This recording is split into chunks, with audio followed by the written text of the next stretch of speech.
You walk into the kitchen, stand in the middle of the linoleum, and stop. You look at the fridge, then the counter, then back at the fridge. You had a mission 3 seconds ago. You had a clear, defined purpose for crossing the threshold of that room.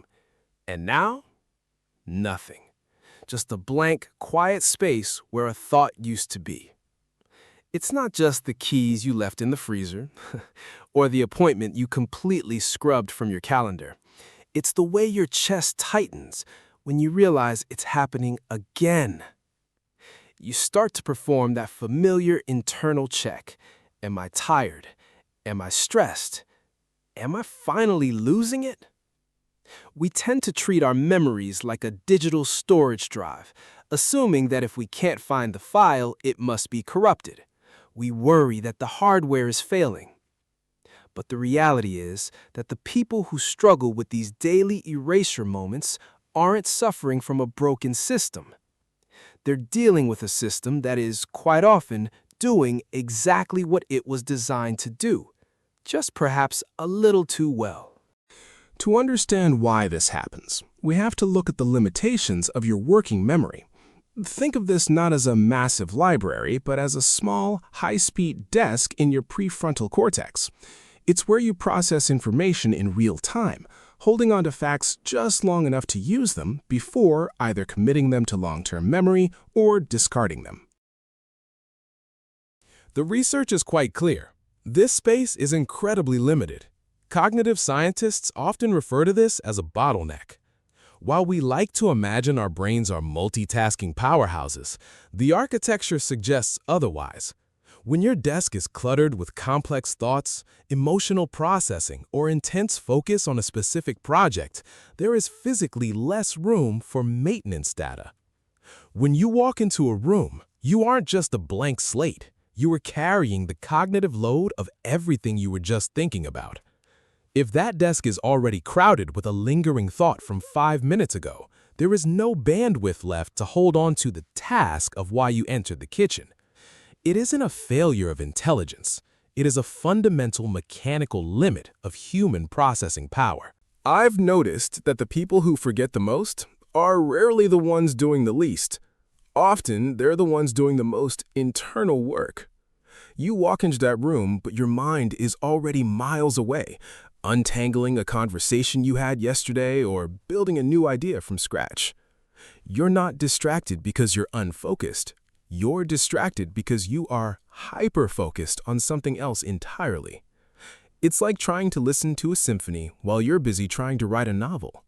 The external world, the keys, the water, the door you needed to close, just becomes background noise. Your brain functions on a ruthless priority system. It treats sensory data as either meaningful or arbitrary. Meaningful information is anchored to existing neural networks, stories, emotions, or deeply held interests. Arbitrary information like where you put your phone or why you walked into a room lacks these anchors. Because it doesn't connect to a broader web of associations, your brain treats it as low-value data. It discards it to save energy for more complex cognitive tasks. Attention residue occurs when your focus remains stuck on a previous task, even after you have shifted to a new one. Your brain doesn't just clear its cache, it carries the mental baggage of your last interest into your current movement. This creates a persistent, invisible drag on your cognitive resources. Because part of your processing power is still back there in the previous room, you have significantly reduced capacity to manage the immediate demands of the present.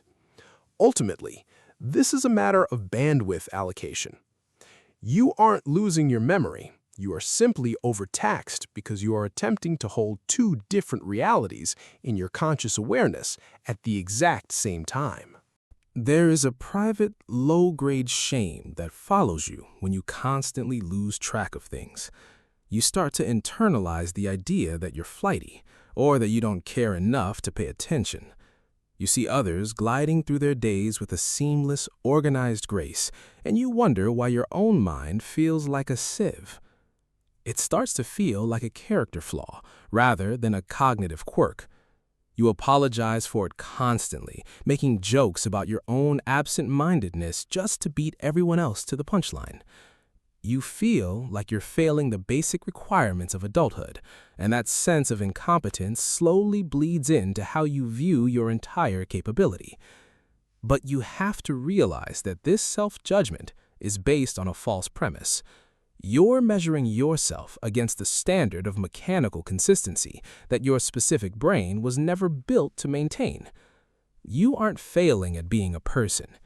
You're just navigating a world that demands a specific type of linear attention that your own more chaotic, highly associative mind is often too busy to provide. Your forgetfulness is an architectural trade-off, not a defect. It is the price your brain pays for its ability to dive deep, connect disparate ideas, and engage in complex, non-linear thinking. You aren't losing your mind. You are simply prioritizing depth over detail. By reclassifying these moments as a byproduct of your mental complexity rather than a moral failure, you stop the cycle of shame. Focus on building systems for the mundane, so your mind remains free for what it does best. You aren't meant to be a filing cabinet. You are meant to be a thinker. You can watch the rest of this ongoing series right now over on our channel. Click the next video on your screen to keep exploring.